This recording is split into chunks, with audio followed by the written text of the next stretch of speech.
Hello दोस्तों, आज के इस वीडियो में हम बात करने वाले हैं जापान के बारे में। जापान एक ऐसी कंट्री है जहां के लोग सबसे ज़्यादा जीते हैं, जिसने हमें बहुत ही अच्छे अच्छे एनिमेशंस जैसे कि डोरेमोन, शिनचैन दिए हैं, जिन्होंने हमारा चाइल्डहुड बहुत ही ज़्यादा ऑसम बनाया। इस देश के लोग आखिर इतना ज़्यादा कैसे जी लेते हैं, इतने ज़्यादा फिट कैसे होते हैं, इतने ज़्यादा हार्ड वर्किंग और समझदार कैसे होते हैं, आज के इस वीडियो में इन सब का आंसर मैं आपको दूंगा। तो अगर आपको इन सब का आंसर जानना है और जापान के बारे में कुछ ऑसम फैक्ट्स जानना है तो इस वीडियो को एंड तक जरूर देख लेना। मैं हूं आपका होस्ट और दोस्त संचित अग्निहोत्री और आज के इस वीडियो में फैक्ट्स चौक में आपसे हम बात करने वाले हैं जापान के बारे में। सबसे पहले हम बात करते हैं जापान के लोग इतने फिट कैसे होते हैं। तो यार, जापान के लोग जो है ना वो चाय बहुत ज़्यादा पीते हैं। अब आप सोच रहे होंगे कि चाय तो हम इंडियंस भी बहुत ज़्यादा पीते हैं, लेकिन हम इंडियंस चाय में दूध और शक्कर डालते हैं। जापान के लोग चाय में दूध और शक्कर नहीं डालते, वो सिर्फ ग्रीन टी पीते हैं। जापान में 100 से ज़्यादा चाय पत्तियाँ उगती हैं और वो किसी भी चाय में दूध या शक्कर का इस्तेमाल ही नहीं करते और यही कारण है कि वो लोग इतने पतले हैं। जापान में चाय का क्रेज़ इंडिया जितना ही है। जैसे इंडिया में हर बात में चाय पी जाती है, वैसे ही जापान में हर फेस्टिवल में चाय पी जाती है, अलग अलग तरह की। यही कारण है कि जापान जो है वहाँ के लोग इतने ज़्यादा पतले और फिट होते हैं। क्या आपको पता है दुनिया में सबसे ज़्यादा जीने वाले लोग जापान के ही हैं? मतलब कि जहाँ के लोग सबसे ज़्यादा जीते हैं वह कंट्री जापान है। जापान की एवरेज एज 85 ईयर्स है। इसका मतलब कि जापान का हर इंसान कम से कम 85 ईयर्स तो जीता ही जीता है।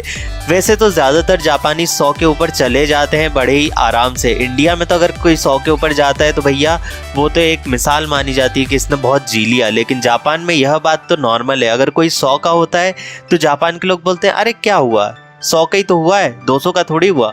लेकिन इंडिया में जब कोई 100 का होता है तो इंडिया के लोग एकदम हैरान हो जाते हैं कि भाई 100 का हो गया है। जापान का education system one of the best education system है पूरी दुनिया में। अब ऐसा क्यों है? क्योंकि जापान जो है वह थियोरेटिकल नॉलेज की बजाय प्रैक्टिकल नॉलेज पे ज़्यादा भरोसा करता है।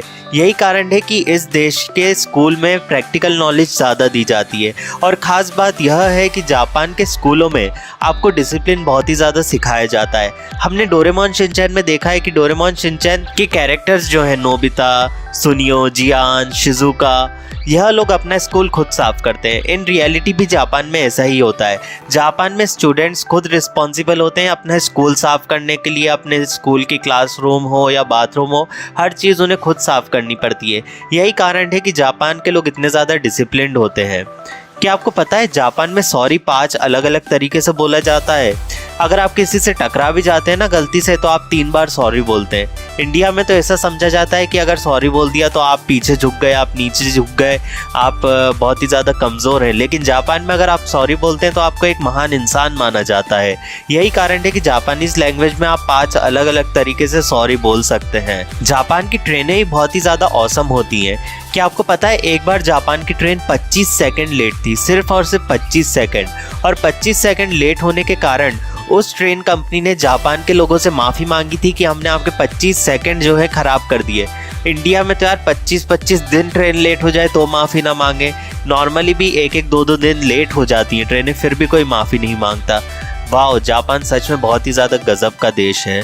क्या आपको पता है जापान में हर चीज़ ग्रीन ग्रीन क्यों होती है? जापान में अगर आप किटकैट लेंगे तो वो भी आपको ग्रीन कलर की मिलेगी। जापान में अगर आप कोई कोक लेंगे तो वो भी आपको ग्रीन कलर का मिलेगा। तो इसका कारण है ग्रीन टी फ्लेवर। जापान के लोगों को ग्रीन टी का फ्लेवर बहुत ही ज़्यादा पसंद होता है। हाँ, हम इंडियंस को यह फ्लेवर ज़्यादा पसंद नहीं है, पर जापानीज़ को यह फ्लेवर बहुत ही ज़्यादा पसंद होता है। यही कारण है कि जापान में ग्रीन टी फ्लेवर की किटकैट, ग्रीन टी फ्लेवर की आइसक्रीम, ग्रीन टी फ्लेवर की हर चीज़, कोक हो, हर चीज़ मिलेगी आपको।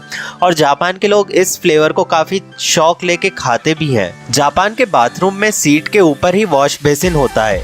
आप वॉश बेसिन में अपने हाथ धोते हैं और वही पानी जो है वह फ्लश का काम भी करता है।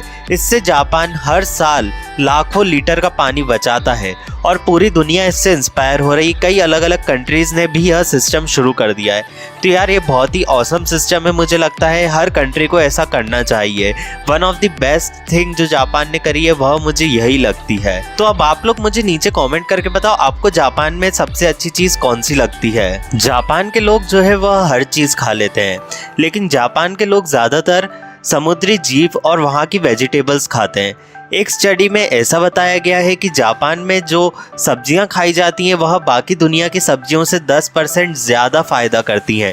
ऐसा इसलिए क्योंकि जापान सारी की सारी मेजॉरिटी ऑफ द सब्जियां जो है, वेजिटेबल्स जो है वो समुद्र से निकालता है, और समुद्र की वेजिटेबल्स, पेड़ पौधे खाना हमारी सेहत के लिए 10% ज़्यादा बेनिफिशियल रहता है। तो अगर आप भी समुद्र की वेजिटेबल्स खा सकते हैं तो उसको ही खाया करिए। अब हम लास्ट में बात करते हैं जापान में एजुकेशन।